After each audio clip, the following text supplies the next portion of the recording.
Good evening, ladies and gentlemen. So I'm Shashank Chakravarti, founder and chairman of the Indian Youth Partners. I'm also currently interning with the Fine Gael headquarters. I'm also served with the US Embassy Youth Council and a very active member of the Young Media. And I just want to say thank you from the bottom of my heart to Neale Richmond for inviting us here to the Leinster House and talking to us in regards to the work permit applications, work permits for non-EU nationals. And I think we all have experienced that it is quite difficult in Ireland to get a work permit because the eligible list is quite stringent and we don't have as many options that we have in the UK or anywhere else. Like as the Senator mentioned in his Irish Times article, that we could have applications for chefs who are specialising with Indian food or tandoori skills or what I mean. But yeah, so I think I'll pass on the mic to the Senator who will talk to us in detail about his letter to the Taoiseach. Thanks, Senator. Thanks so much, Shashank, for that very kind introduction and for this initiative. I really didn't expect to be asked so quickly to do a meeting on this, but I'm delighted to welcome you all into Leinster House. For those of you who it's your first time visiting, I look forward to showing you on the ground afterwards. We're going to see both the Dáil and Shannon are sitting until midnight tonight, so we'll be able to see both chambers in action, and then we'll see some of the other facilities that are offered. Just as a way of a brief introduction, my name is Neale Richmond. I'm a Fine Gael senator. I've been a senator for 18 months now. Prior to that, I was a county councillor in Dunleer Down for 7 years. That's okay, it's not a vote. And I represented the Glencullen Sandyford ward, which consists of areas like Ballantyre, Stepaside, Sandyford, Ticknock, and so on. My main remit of I suppose work that I do within the channel is I'm a government spokesman in EU affairs, and within that I've played a particular role in Brexit, and I chaired the Parliament Brexit Committee, and that has led to the EU affairs openship has led into a keen interest in our trading opportunities with the wider world and also the general economic development of Ireland. And as we look at the statistics as they are within Ireland, we're getting ever closer to full employment, which is an amazing feat. I'm not going to make this too partisan or partial, don't worry. But if you consider where we were a couple of years ago with over 15% unemployment, getting up to close to 16%, to get it down to 6% on the nose as of last month is remarkable. And some people will simply say, oh, that's just due to Irish people who've emigrated, they've gone to Australia or Canada or wherever. But if you look then at the CSO statistics, migration inwards is now greater and has been consistently for the last 12 months. So it's really changed. And it's a great reflection on the dynamism of the Irish economy, of the recovery, and also how we've altered, I suppose, the focus. Because the big problem about the economic boom of the late 90s and early 2000s, and I was kind of a student of most of that period, but left university right at the peak of the boom. Everyone seemed like go work in finance and overspend on an apartment in the middle of nowhere. And I made a decision to emigrate myself to Belgium for 2 years. And that probably saved me making a financially crippling decision. But what that problem with that boom is it was solely focused on the construction industry. Everything was leveraged and bet on somehow that the construction industry is always going to boom. We're always going to just keep building. And obviously when the bottom fell out of the market, and subprime mortgage collapse of Lehman and everything that went with it, it then had devastating effect on our economy. Really, really devastating effect. And that effect was, there is a recovery, and I won't use the slogan from the last election, it didn't do my party much, but the deepening effect of the construction sector overheating can still be seen today in our accommodation and housing crisis and homelessness. Because essentially, we over-focused on construction, and then we didn't build for 5 years. And that's not sustainable. In order just to maintain stock levels and to accommodate the population, you need to build X amount of houses or apartments a year. You don't build for 5 years, you put yourself at huge risk. And we see now the massive effect that, as I mentioned, I was on a county council for years with thousands upon thousands of people on the housing waiting list. And we just didn't see development in my area, in my own home area. The amount of houses and apartments are going rapidly, but there's planning permissions for 7,000 more. And they're needed because so much more of the development, both economic and social, are based on that. But I don't want to focus on the housing crisis and the accommodation. What I do want to focus on is the acute and severe labour shortage in certain key sectors in Ireland. And what motivated me to engage in the review and write to the Taoiseach was actually a decision by our own department. So the Department of Business, Enterprise and Innovations is now held a public consultation to review the criteria for work permits coming into Ireland for non-EU nationals. Obviously, as we know, with the common market and the free movement of labour and people, anyone from the EU 28, as it is entitled to come and live and work in Ireland without any conditions. And as I said, I made good about myself when I travelled to Belgium for 2 years and did exactly that. And we would consistently be very liberal in our EU approach because we didn't put any restrictions on the 10 member states who joined the EU in 2004. And again, we didn't put any restrictions on Romanian or Bulgarian migrants or Croatian migrants when they joined later. And there was very good reason for that, and there are very good solid economic reasons. So the review undergoing by the Taoiseach is long overdue. I don't need to tell this crowd the difficulty that it is in order to get a work permit in Ireland. The length of application, the bureaucracy, and I suppose the detail required to get that work permit, and it is getting increasingly restrictive. And what motivated me to engage with the topic and to write to the Taoiseach, and I deliberately wrote to her seeking to make this public. I didn't look just to have a discussion with her. I didn't look to just influence the process without making a bit of a noise of it. And that noise wasn't self-serving. It was to draw attention to this need in Ireland and to get us thinking about our economy and the future economy and the future approach we will take to migration post-Brexit. Because we're in a very, very difficult period in global politics when there is a backlash against migration, there's a backlash against globalization, and there's a backlash against greater international engagement. For a small, open economy like Ireland, we need the world to be increasingly globalized, and we need to be increasingly more international in our outlook.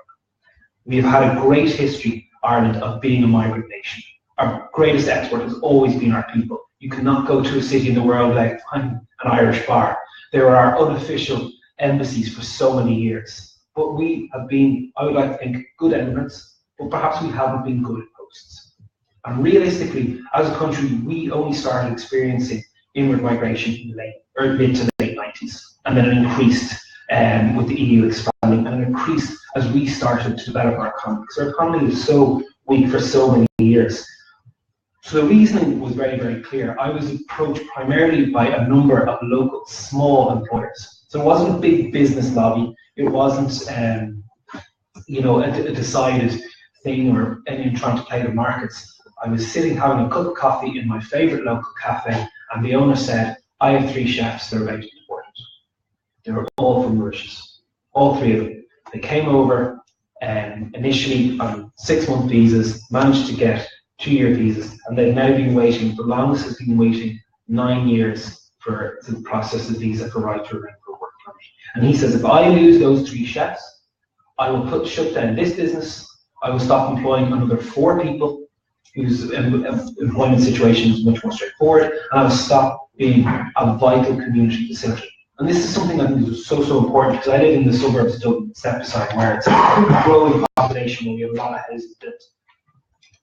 Your cafe, your supermarket, your pharmacy, your small, medium enterprise that relies on a mobile labour force is just as much as part of the community as your school or your Garda station or your community facility.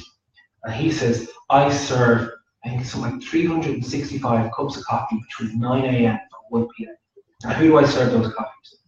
It's families in the area, it's mothers, it's fathers, it's children, it's people doing business meetings, it's everything. It is the hub of the area. And he says it's no different in any of the stores around. And it's vital that they stay open. But because he is struggling to retain his existing staff, it's now under threat. I decided then to develop a little bit further and see, well, where are the areas that are key? And one of the really key ones, and this is where it feeds into the wider economic importance of this, is in financial services. So after Brexit, one of the key areas that Ireland will try and maximise potential is financial services. The City of London being outside the European single market will pose a lot of difficulties to your big insurance companies, banks, financial services companies, and it will require a lot of them not necessarily to relocate, but at least to open offices in another EU jurisdiction. The most obvious one is Ireland, because it's common law jurisdiction, English speaking, well educated, very accessible, and open, small corporate tax rate, relatively harmonious.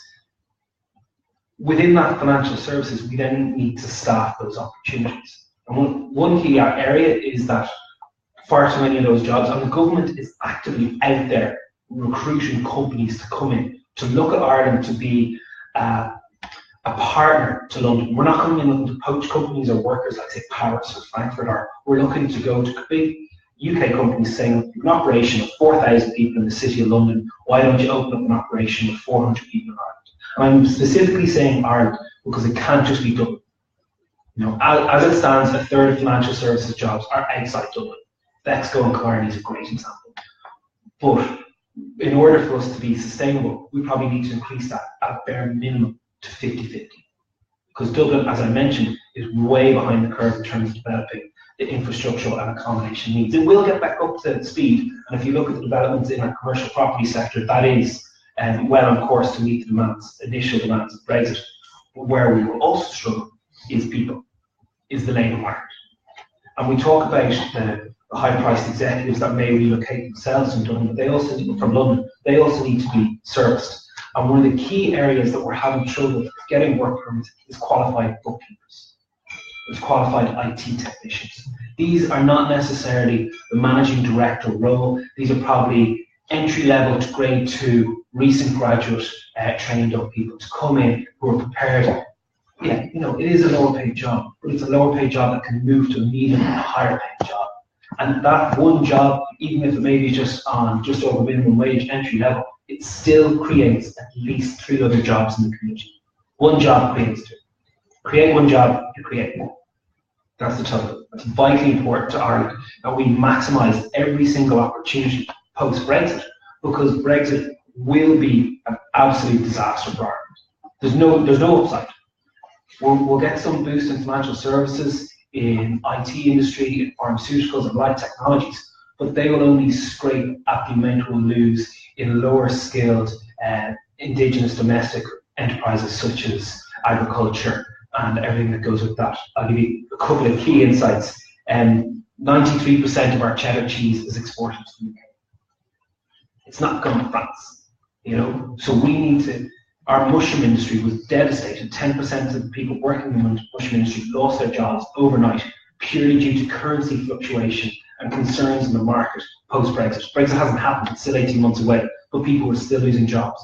And with all the good will in the world, your 55-year-old mushroom farmer living in a border community is not going to be reskilled and trained to work as a financial services executive or a pharmaceutical technician. You know, I wish they were, but they weren't. But what we do need is those jobs to come into Ireland to create the more jobs and the greater opportunities and the greater tax revenue that the state can therefore protect those that will, it's not maybe, that will lose out because of Brexit. As someone said to me during the week, Brexit saw the UK shoot themselves in our foot. We're the country that will suffer more from Brexit. We will suffer more than the UK. We'll suffer more than any of the other remaining EU 26 member states. So Ireland will number one suffer. So in order for us to capitalise on what potential there is, and also just to meet something that's happening anyway, look at our economic growth statistics, look at all the jobs announcements that are being happening on a weekly basis. We need to start opening up those job opportunities beyond the EU 2028, soon to become 27. The European Union workforce, in the late 90s, early 2000s, we had a swathe of immigration from Central and Eastern Europe. And a lot of those people came over to work in construction, absolutely, but a lot in other sectors. Ultimately, what happened is when, for example, the Polish economy had a huge boom and they had hosted the European Football Championships and needed to build stadiums and everything else, is people went home. And they went home to a much higher standard of living. And ultimately, that's happening across Europe because the economies are growing across the EU. There are issues remaining, obviously, in Europe, but they even in Greece and Spain, the economies are still growing and unemployment figures are going down. The only place that's having slow its economy is where? The UK. And what we will also see post-Brexit in the UK is a number of people who are working there, maybe not in traditional sectors, will say, well, actually, maybe I want to go to a different European country. And where's the most obvious place to go to? Ireland. If you've made your home in the UK or wherever it is, Ireland is the next closest, most similar country in the European Union. And, you know, on a €12 Ryanair flight, 45 minutes away. So we need to prepare ourselves for full unemployment. Statistically, full unemployment comes in about 4.3%. At the moment, we're at 6.0% on the month. In the past 5 years, we've gone from 15.8% to 6% unemployment rate. It doesn't take a mathematician or a rocket science to realise where that's going. Even with the challenges of Brexit, Brexit's still 18 months away. I genuinely think, and a number of economists agree with me, that we'll have reached unemployment before the button is pressed and Brexit actually happens. So what happens to them? Because when we're at full employment, don't think we're just reaching out to the 4.6 million. Bear in mind, a certain quarter of them are under 16, can't work. Another certain aspect of them are over 65, long retired, less than up to them. So we have a workforce of maybe not even 2 million people. And we have a greater range population in Europe. At the moment with the UK is about 500 million, but the working population is about half.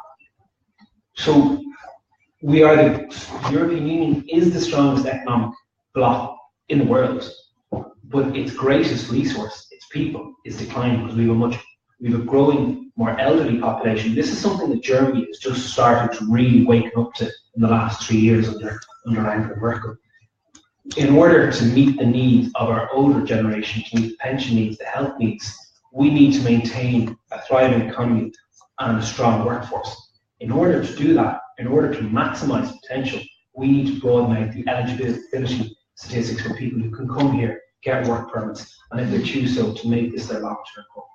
And one of the reasons that asylum seekers have seen their status change after 9 months, and they're actually able to work in the economy, not only is that a human rights issue, that's an economic reality. And that's something we need to embrace fully. And I think if you look at the specifics of the current situation, it's far too narrow. You say you need a chef to come over, but under the current arrangements, they more or less need to have a Michelin star to qualify for a work permit. And that's fine, it's a high-end restaurant that's importing a chef to be the name of the franchise. But behind that chef, you'll probably need another 15 or others chefs to work in that place. If you have a financial services company coming over to Ireland, they're going to need at least 25% of their workforce are going to need to be bookkeepers. Then you add in IT technicians, then you add in other highly skilled jobs that are not considered highly skilled on the current status quo. And that's why we need to liberalise. And the good news, and I'll wrap up on this and open up to questions, although I don't know to what extent I can answer because this is still a process. The good news is the initial response I received from the Tunisia. Most important is there will be change. To what extent there will be change, no one knows at the moment. Because I don't know what other people have submitted. I don't know, but I know about the industry. There was absolutely a backlash against the promise. The backlash came from two very, very interesting sectors. And the trade union movement. I'm a trade union member. I'm elected off the Labour Party. I'm proud. But it's the same trade union movement that campaigned against Ireland joining the common market in 1972, before accession in 1973. Because they said it would be a threat to the wages of their members and the opportunities of their members. It's literally pulling up the ladder line. It happens all the time, and it's a really disappointing factor because ultimately, the more people we have in the workforce, the more successful the economy is, the more people are paying tax, the more wages will go up in the public sector and the private sector, and it's good for everyone, not just the vested interests. And the second people, I'm not even going to dignify by giving them more of a 10-second reference, was your typical racists and xenophobes, who I have absolutely no time in engaging with. And that is why Twitter invented the mute button. I embrace it rapidly. So I look forward to, I've engaged with Tonish with this formally through letter, but I've spoken to her, obviously as you know, she's a colleague. A really positive response.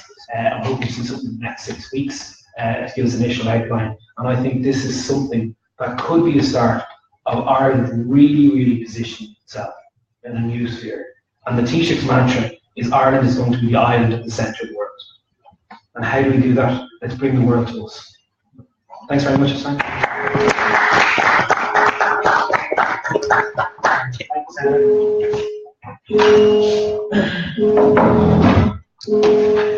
Thank you for giving such a profound explanation of what the value of work permits are in the public party drive on the national in the country. So can I just invite Dr. Chimkanda from the Youth Platform for Ireland to the panel, and Mr. Ashish Devan, the owner of Jedward Groups. He has restaurants in the UK and Ireland, so he has experience hiring on to use in both countries and dealing with both roles.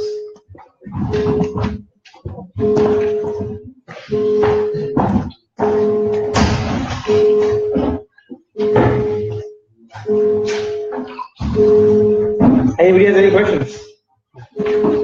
Okay. Yeah. For sorry, who's it for? It's for anybody who's in a position. At present, there's a policy that companies who are in Ireland need to have a certain percentage of EU nationals working with them, and the rest will be non-EU. So would there be a change coming up in that as well, or will it be just that the market is going to have some more skills being put up for I'll answer that for you. So it's been a criteria for a very long time. So to give you a brief background, I've been the greatest beneficiary of a work permit system. So I remember setting up a business, and you completely focused on everything. I'm talking about 1997. We didn't have a system. Things were ad hoc. We've come a very, very long way. You know, Ireland's a different country. We live in a completely different place. If you walked on Grafton Street, with a novelty, you would see people like us. We live in a completely different thing, and we've got a very, very evolved system. But systems also evolve with economies. And I presume if you go back 6 or 7 years, as the Senator referred to, we had a collapse, and at that stage, I presume, the DBI, which was called DJI at that stage, was also quite aware of the fact that they had to curtail a few sectors and encourage a few sectors. So when the Senator referred to cafes, in the early heydays, when I met a few of you earlier on, I said, listen, we used to love having students out here, but not with masters. And I think that certainly rings a bell, because today you go here for education or whatever else. And then, if you look at the greater workforce, people came here for different needs. And I presume after a while, there's something called CQ. People coming in today come with a great IQ, which is, they're geared towards the new modern industry. But people who've been here, like those 3 Mauritian boys, and I know they're not 3 Mauritian boys, there are 3,000 of those people, or could be 30,000 of those people who contributed tremendously to this economy, but live in a very uncertain world. So there are 2 stratas to this. And I say to a lot of people who work for us as well that, listen, employers are not aware. Work permit is not the good word in most places, because people find it tedious. So for instance, if I've got to go out, hire somebody, and I've got you who ticks most of the boxes, and I've got a local person who's got 1 box missing, I would go out because it is a tedious process. But there is a tremendous amount of ignorance around the process as well. But once you get used to the process, it's not tedious. It's a question. So it works both ways. So I know there is quotas out there, and there have to be, because I presume Senator related to that inward migration is a big issue, and migrants tend to stay. But also what's changing in the migratory world is that, and I've always been a great advocate of the fact that there are some migrants who will follow money. Migration always follows economies, and economies are driven by one single thing, and that's monetary benefits, right? But I think the migrant of today is different. And I think that is what we need to, because in 2012, 2030, there was a big concentrated process. And today's work permit system is a direct result of that. And it's taken some time, and it's quite effective. So if you're the Googles of the world, and if you have a need, you can actually, between hiring and relocating somebody here, it takes 2.5 months. For me, between somebody leaving and somebody coming and joining me, it takes me 6.5 months. So I might have a need at Christmas, but he arrives in the summer when I don't need. So, but it is a process. Some businesses will be glad, business like mine, be glad to go out and say, well, at least we plugged a hole. And systems should not work like that, right? But if you ask the guy who's HR Lou, he's not happy with 2.5 months because he doesn't know my plight. But the system works, and like I said, and today I was saying that there was an article new to the parish. If you read that, most of the new migrants coming in today are always in work. At our time, the initial migrants were always under the system. And I'm talking about 2002, 2003, 2004, 2005, and between 4 and 7, we had a glorious period where none of us knew what we were doing. And, whether it was Senator, myself, or anybody in the economy, because we were in this big spin and we were all spinning. And then the cycle came to an end. And I think we woke up to a lot of things out there. But just, in terms of, when you talk about students coming here and the quality of students improving out here, was because I presume Ireland was quite aware of what was happening in the UK. So we've now started chasing quality students, and I presume there is a need if we want to be in tech. This is the tech hub of the world. There isn't a tech company that doesn't want to have an headquarters. Like if you could expand Dublin out to sort of twice its size and with twice the capacity, I think everybody can come here because I think now people start bringing people outside. I champion a city called Limerick. I don't know why, but I really got involved in that city. It's a fantastic city. But if you ask the company to relocate to Limerick, they don't. Now, if you look at Limerick, there are a lot of people who want to go there because they know there is a downside of Dublin as well. So, like you guys are fortunate. You've got a college, you've got a job, you've got a prospect. Like a girl this morning, on Monday, she's working in the Department of Social Enterprise or whatever else it is.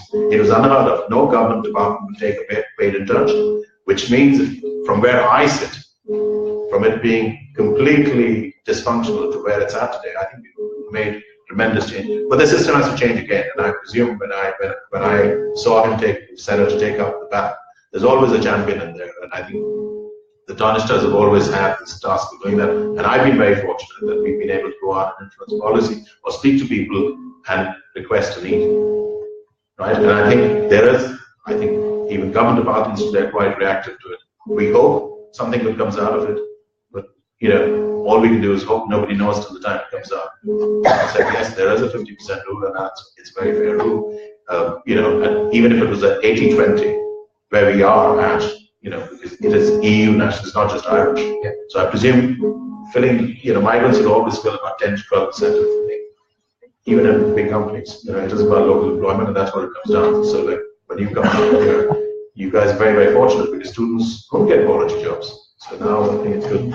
And one question is we're trying to promote Ireland and inviting nationals from other countries to come into Ireland, but what about the nationals who are actually residing in Ireland who have got an Irish degree, right? And they're still here finding a job, and companies are not hiring them because they're looking for a stamp 4. Whereas a person who is actually graduating cannot apply for a stamp 4. You have to go to the process to get stamp 1 for a stamp 1G versus a stamp 1 and later a stamp 4. How do you deal with that kind of issues? So I just want to first address, I think the system has to change, mainly because, like, for instance, if you ask him, he's built 3 restaurants. 4. So and if you also ask him, the main chefs, are they from India? They are, and they're not all Irish. So those are all non-EU traditionally, So there are places like Cosmos in Liffey Valley. That's their ethos, to provide an international flavor. A city like all the major cities are beginning to wake up to this thing where it's a multicultural city, right? And in a multicultural city, you have to serve the demographic that you are with. Right. So it's a moment of enterprise, from people expanding their restaurants. I'm a financial advisor. I've got quite a number of restaurants and people that I look after, and my experience is they're all changing, even the Irish ones. Greystones. And when you go into a Greystones restaurant, they're trying to serve more than just the traditional. We have to move away from thinking it's all mashed and potatoes, because people cook that at home. So it has to be something special. And you'll find those special dishes are usually international dishes that somebody went to Hawaii and they thought, wow, but where do you get that talent? And if we want to, some towns like Greystones is completely, the That's the major thing. Restaurants, I'm sure it's just restaurants almost every month. If a restaurant shuts down, another one just comes in. And every year there's a new restaurant coming up. So, when you think like that, that kind of, it depends on the industry, and that's what I think the Senator is trying to address. In relation to the students and the stamp 4, I know they extended the stamp 1 to June, but that is something they've been reviewing for years, even when I was a student. But what about illiteracy with companies who don't know what stamping is? Yeah. But so a lot of companies are skeptical and nervous or afraid to apply for it. Yeah. A lot of students will come down to me and say, look, the company has given me an employment contract, but they're not willing to sponsor my visa. They want me to sponsor my visa. And even after that, they're not willing to provide me with a support letter.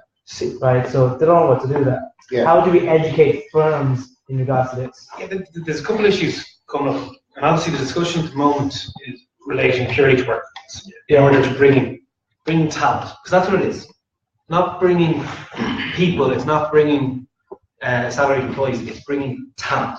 Yeah. And it's broadening that base. It's very, very important. That's what we're currently discussing, and that's what I've brought into review. But I fully agree, and the two questions asked now touch on to what the wider debate needs to move towards in Ireland. This is where it's getting really important. And it's actually fascinating because I have an awful lot of friends living in Sydney. I have an awful lot of friends living in Toronto, Vancouver, New York, Irish born, and they are all going through the processes of those countries. So there is absolutely no reason why we can't bring back the experiences that we've all experienced abroad. It's easy for me, I just moved to Belgium, and put it in place here. And if you look at, as rightly said, we didn't really have immigration to this country before 1996. Let's be honest, we didn't. We've only been doing this for 20 odd years, and we've made every mistake possible, but the system is unrecognisable, as you rightly say, for the last 20 years. And if you just take one key area that's not directly related, if you look at the naturalisation process, it's still too slow, it's still very costly, it's the second most expensive in the European Union. Brexit is going to move those. Firstly, we're the second most expensive naturalisation process in the EU. There are 300,000 UK citizens currently living in the 26 counties in Ireland. Of those 300,000, only 200,000 are entitled to apply for Irish passports to the granny rule, the Tony Cascarino rule. So what leaves the other 100,000? What's their opportunity? How do they remain? They apply for a work permit, and many of these people have been here 20 years. We were in the EU with the UK for over 40 years. Yeah. That's where that comes from. So there's 100,000 British citizens living here that are either going to have to cough up the 1,200, 1,500 euro all in to get citizenship, or they're going to have to change the system. And I've already put it repeatedly to both the current and previous Minister for Justice that we need to lower our costs. We need to absolutely increase the cost of just getting an Irish passport based on a parent or a grandparent. We're making a lot of money. Probably missed the boat on that one. But in terms of naturalisation, we're second only to Austria. It is a huge expense. But what has changed in that naturalisation process, and I'm going to give huge credit to my former constituency colleague, Alan Shah, is the process. Is the sheer citizenship ceremony. The importance of that for a country like Ireland shows how we can adapt it to every sector, be it stamp ones, be it the proportion of nationals and the criteria. Everything is up for change now. And the world, Brexit and the election of Trump has forced us to make a very, very clear choice in Ireland. But the economy has made that choice very obvious. Yeah. We need to open up and broaden out. We can learn by the systems that other European countries have done. We can learn by the systems that Irish immigrants abroad have experienced very recently. I was in Sydney at Christmas, and the second line of every conversation after where are you living is, and what stage you're on the process. How much longer are you going to stay till you get your PR, your permanent residence? It's something that we have a great ability to do. The process is probably running a little slow, because at the end of the day, we've only been doing this 20 years. But I think the attitude being taken by the government is very realistic. I'm trying not to be too party political here, because this isn't part of political debate. But ultimately, the father and the teacher came here for work. That's a first. And that's something that we can really, that shows the mindset that's in Ireland now. It's really exciting, to be honest. I'm really excited about the next 10 years. I'm scared of Brexit, Trump, all the North Korea, maybe the press of bomb. But I'm really, really excited of the prospect for Ireland. If we take this opportunity, we can become such a better country, such a dynamic country, so everything could change, not just economically, culturally, socially. It's really exciting. My second question is, for example, if I have a Snap 1G, right, and I've got myself a job, but my Snap 1G is expiring tomorrow. Now I've made applications on behalf of people as well for this thing called period of grace or leave to remain.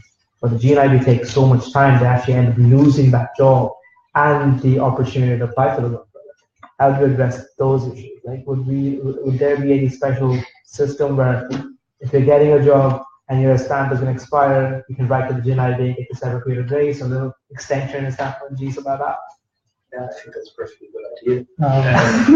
On that, actually, because I'm currently in that situation. Yeah. So I have a job, and it's above the 30,000 mark as well. And I wrote to GNIB back in September 11th, and I got a reply yesterday. So you can just imagine how much long the time it takes. In between, my visa got expired, so I have to stay in the country to get their response. And the job guys have told, like, you need to get your visa sorted out. Till that time, I'm fortunate enough that they have put it on hold, my job, because I worked there for around 1.5 months or so. And but the thing is, they are not ready to sponsor the visa, and it's like a pretty good IT manager role. And even then, I'm standing to lose that job because of this slow timelines. And the other thing is, in GNIB, you cannot call them directly, you cannot visit them, and no even emails. All you can do is just write it via postal mails, and you know how slow it is. Just to imagine that I'm being an IT manager and I have to write through postal mails using something that I've never used it even back home. So there's two things on that point. The first one is resourcing. Okay, so the budget for the GNIB is being extended. The more resourcing is, the more the speed of process. The second thing, and this is where all my colleagues are going to kill me, Oireachtas members have a direct line and can make representation. Contact your local teams. Really important. I did 3 today.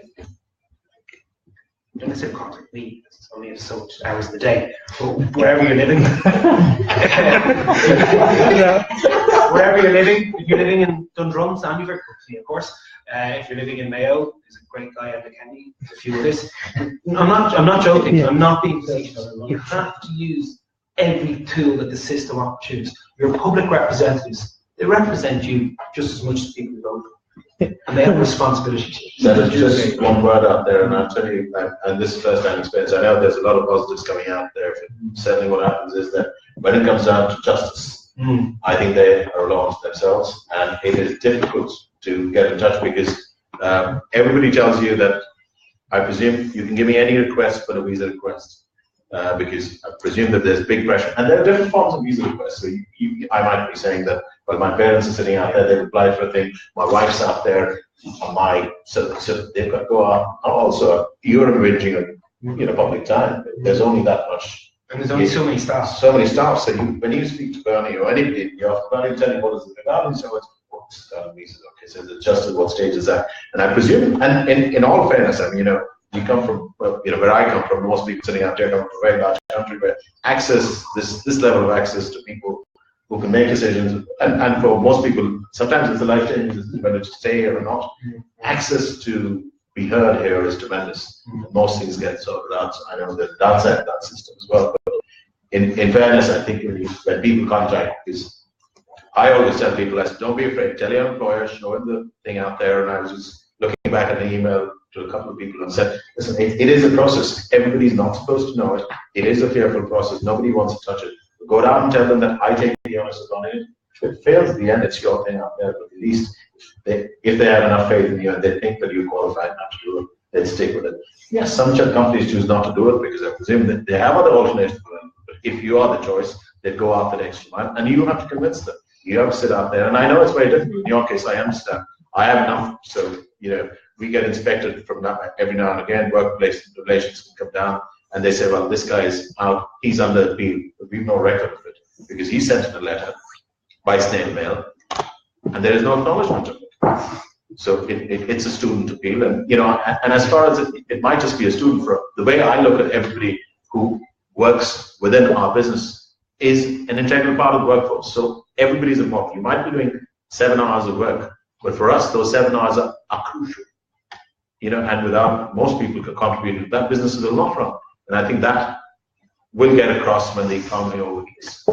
And we are literally at that stage, but I presume yesterday one of the newspapers contacted me and they asked me about the Canadian, the open work permit, these 10,000 work. So I said now, for the first time, not only they used to come down and poach people, now this is an open invitation to come down and snatch a lunch. They used to come down and steal it. This time they're snatching it. It's open to everybody. You can apply it. Students can go across. Nurses can go across. Doctors can go across. Any 10,000.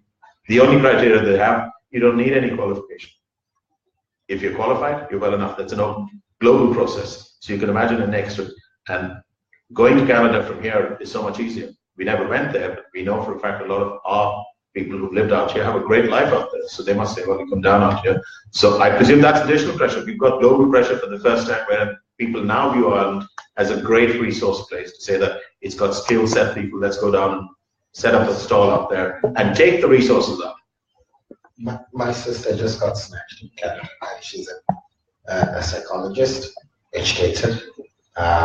So yeah, that's happening. In relation to the email, every NGO, Cross-K Migrant, New Communities Partnership, Immigrant Council, and Migrants' Rights Center have those contacts, those direct contacts.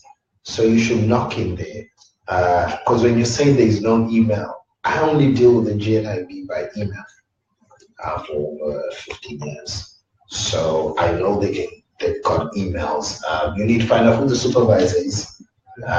When you find out who the supervisor is, he will always have an email. This is just, like I said, I was a student before, an international student.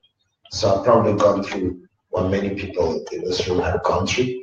And, so I know that there's an email. Maybe I'll talk to you after. Sure. Yeah. No, the thing is, there are emails, I do get it, but there are different units there. Yeah. So there are units that have emails, and the unit that I apply to, they don't have emails. They just have a phone number. I call them, and it reached the front desk, and they said, like, no, we don't have any. You have to write them. For Unit 2 Residence Division, they have an email. Unit 1. No, Unit 2 Residence Division is Unit 1 Residence Division. They just never changed the name of the email. They've just changed the name of the department. Okay, but it is complicated. There are answers to the problem. Yeah. But ultimately, regardless of email correspondence, there is a delay. Yeah. Regardless, it could be the most efficient contact directory in the world, but it's still, the process is still too slow. Yeah. And it's not just too slow for the individuals going through the process, it's too slow for the employers who want to employ them, it's too slow for the state who wants to take your taxes. We will take your taxes as much as we can. I just have one question. Like, it's good that you are increasing the skilled types of people who can come here. It's just that the people who are already here and who do qualify, like me, I qualify for, I check box everything. But even then, the companies here are not taking in people. It's like a chicken egg situation. You go to company, they say get stamped for. You go to stamped for offices, for the GNIB offices, they say get your job and get your company. Yeah. So it's like just going it in an infinite loop, and it doesn't make any sense in that. We just have one last question from the chairs, and Senator Neale, thanks for having us today, and the deepest gratitude for the briefing. I have a list of questions, but in interest of time, I'll keep it really short. My first question is that when you are saying change, what do you mean by that? Are you looking for a change in the policy, or are you looking into legislation, current legislation, which is Employment Act 2014? Will you be looking into that only, or you're looking to the only increasing or expanding the eligible list of people who can apply for work permits? So can you easily get that for me, please? Yeah, I can do it very briefly. The current review is purely on eligibility status for work permits, and that's what I'd look for change.